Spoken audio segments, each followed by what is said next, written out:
I'm joined today by the World Matchplay champion, Dimitri van den Bergh. Dimitri, how are you? I'm very good. Thank you very much. How is everyone doing? Doing well as well, and thank you for joining us. We're now midway through the first phase of this year's Premier League, your first full season in the tournament, and you sit second, 6 points after 5 games. How do you reflect on how last week went for you? Very surprising because the Premier League at the start, you're going to be competing against the best of the best, the players in form. And yeah, for me, it was already an honor to be part of this tournament. And yeah, getting 6 points after 5 days, that for me is just, how much I'm enjoying this experience, I reckon. But I'm definitely very proud of every game that I played, and especially the points that I was able to take from the players that I've already played against. So yeah, on a nice wave, let's say it that way. And we'll get to some of those games in a bit, but I want to go back through. We last had you on after the World Matchplay, and you mentioned how it was an honor to be in the Premier League. You got, of course, that announcement came right after the World Championships, where they announced that you were one of the first 9 players in. What was your reaction, and were you confident that you were going to make it to the Premier League? I wasn't confident that I would be in. It's just, you don't take it for granted playing in the Premier League. You've got to be very successful, and you've got to earn your spot there. And I know I won a major event, but just even then, I didn't take it for granted because there are so many other players as well that are quality and successful. So for me, after that, I actually got the news that it was confirmed that I will be playing. Yeah, I was just so chuffed. I was so happy. Me and my missus, we cracked open a bottle to celebrate it. Well, and I'm sure you were also cracking open a bottle to celebrate when we had you on last time because you had just won the World Matchplay. Now that you've had some time to reflect on that, what's been the most surreal moment about being a PDC Major champion? I reckon it's about all the years that I've practiced a lot. It's like I always say, hard work beats talent if talent doesn't work hard. And many people say I've got the talent, but I've also said that you've got to, put in the time. You've got to be committed to catch your dreams and make them come true. So that's something that I can be thinking of the most, that all the hard work and all the sacrificing that I've done has been, how do you say the word? It's like, it was common because you've worked hard and now you got the achievement of it, like something in that kind of way. Just very proud about it. Let's keep it to that. Yeah, I get what you're saying, although I'm not sure what the word would be either. Well, talk some negative stuff. Not long after you won the World Matchplay, you had a little bit of bad luck suffering a knee injury while at a theme park. Can you talk us through what happened to cause the injury and how it's been like playing darts for the past 9 months injured? Well, it actually happened a couple of years before the day of the theme park because I was playing indoor soccer. And that's where I actually made a move to the ball to try and score the goal. But that ended up wrong. And from that moment on, my doctor advised me to stop playing football because I was a bit lucky with the knee. It could have been worse. So I followed up the advice and I said, guys, unfortunately, I've got to quit the team. It's better for the career. Otherwise, I would get in more trouble if this occurs again. And then at the theme park, I think it was just a little bit too much for the knee. It's pretty weird that after a few years, it finally snapped. I knew in the beginning that my knee wasn't 100%. I knew that from the beginning. But, I never thought it was going to happen on the day I was actually celebrating with the family that I am a PDC World Matchplay winner, that I am a major champion. And, unfortunately, that turned around that day. And since then, I've got to walk around with a brace from last year, September, until a few weeks ago.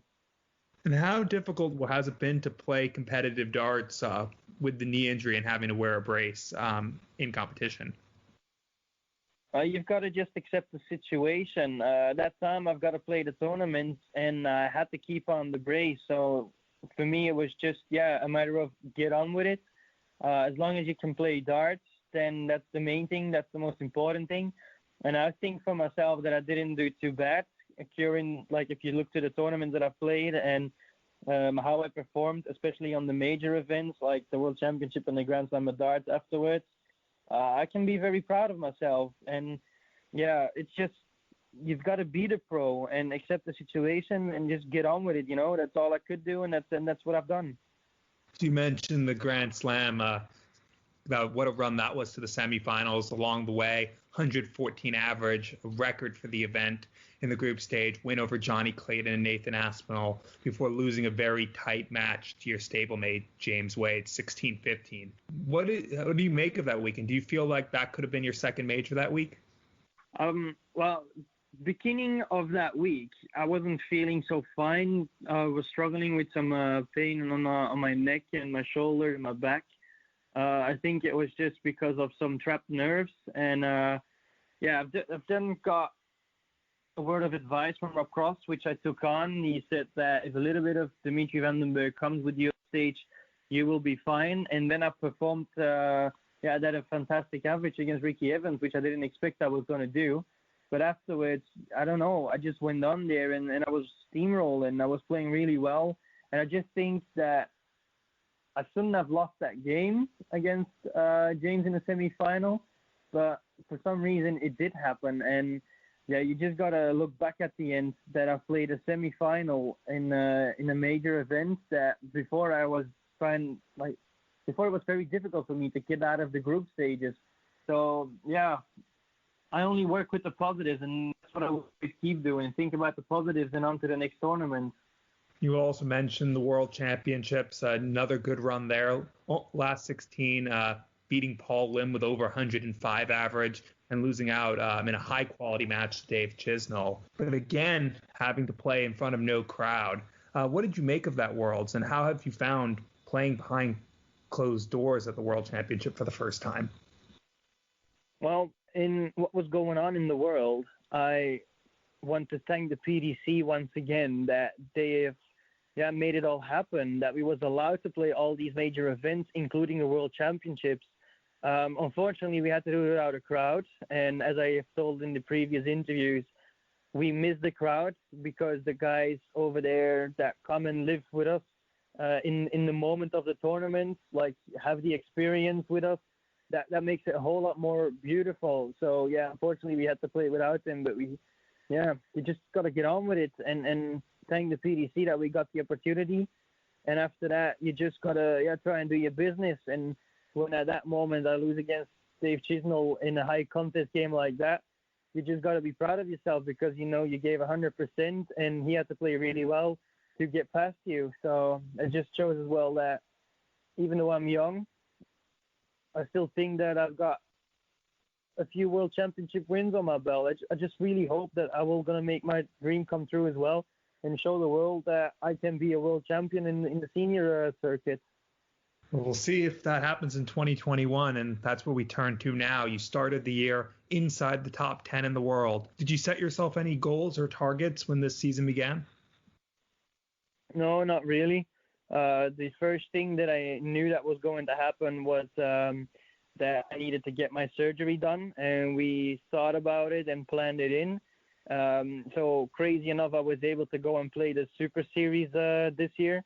For some reason, I'm playing really well so far in 2021, but not really getting the results that I want to until the Premier League. All of a sudden, it clicked, and I'm playing well. I'm putting my opponents under pressure. I'm taking my chances. But, not really a lot of wins on the floor tournaments. But then again, I'm only 26. I'm not putting any pressure on me. I'll just, give my best. I'll keep trying and work my ass off on that dartboard to, get my achievements and I don't know, maybe start to learn from myself a little bit more again to get myself a stronger player on the floor event. Also, away from the darts, you moved over to the UK. How have you found it so far, living in a foreign country, and how hard was it to leave home? It's definitely hard to leave home because it's your family, they're your brothers, they're your blood, and you're always going to miss them because they have been always the guidance of me in my life. They've always been my compass and showed me the way. And especially when I'm like failing, you can still come home to them and know that with or without wins, you will be loved by them, and that always is going to be a great feeling for me. And now it's going to be over phone, but I still love them to bits, and I had to make a choice to, well, try this to see if this is going to be good for the career or not. And so far, it's all new. It's a new chapter in my life. Plus, I'm also getting even more life experience, and I'll just try to make the most out of it. And luckily, I've got my missus here. She makes the choice as well to go fully for the career. And let's just see if that was the right choice for the both of us. I'm loving the fact that she is here with me. Sure, that definitely helps a lot. Now, we started with the Premier League, and we'll go back to the Premier League now. You mentioned you got some points in some big matches, starting off right there on night one with a 164 finish and getting a 6-6 draw with former world number one Michael van Gerwen. How much confidence did you take from that match? I think I've given myself a lot of confidence because I think I've pushed him in that game as far as I could. And he needed to finish that 101 for 12 dart lick in the last because I was actually believing that I was going to finish the 64. So afterwards, coming down off that stage in my first ever Premier League match where I was actually not a contender but an official contestant, that was very positive for me. And I was really happy that I managed to win a point against him because, well, it is always will be Michael van Gerwen and MVG, and winning a point against him, that just says a lot about what I can do. And then you followed it the next night, averaging over 100 and beating Nathan Aspinall. How important was it to get a win under your belt there on the second night? Obviously, if you're playing in the Premier League, if you're part of this tournament, then obviously you want to show them as well that there is a reason why you are in it. But I've just taken it every day as give your best, try your best, and if you come down off that stage and you didn't win, well, it's not a shame because you're playing against the best of the best, and that's I reckon the reason why I'm playing so well, because I just don't put any pressure on myself and I just give 100% whatever I can do and see how far I come. But win or lose, I'm coming down off that stage because I'm part of the Premier League, and I'm very proud of that. And so far, it's been a lot more winning than losing, and that's why you enter the second week and second in the table, but it is very close. 9th place, just 2 points behind you. How are you feeling heading into next week and the push towards Judgment Night? Well, I'm going to do the same thing. I'm going to love the experience. I'm going to enjoy the experience. I'm going to give myself 100% to this the second chapter, and which for me be brilliant if I can pass Judgment Night and be part of the last 8. But as I've said, this field is full of quality, full of class players. So it's going to be another tough 4 weeks, but I will be busy with myself and give my 100% to achieve my goals. Well, Dimitri, thank you so much, and best of luck next week in the nights 6 through 9 of the Premier League. Thank you very much, guys. I appreciate the time, and everybody stay healthy and safe.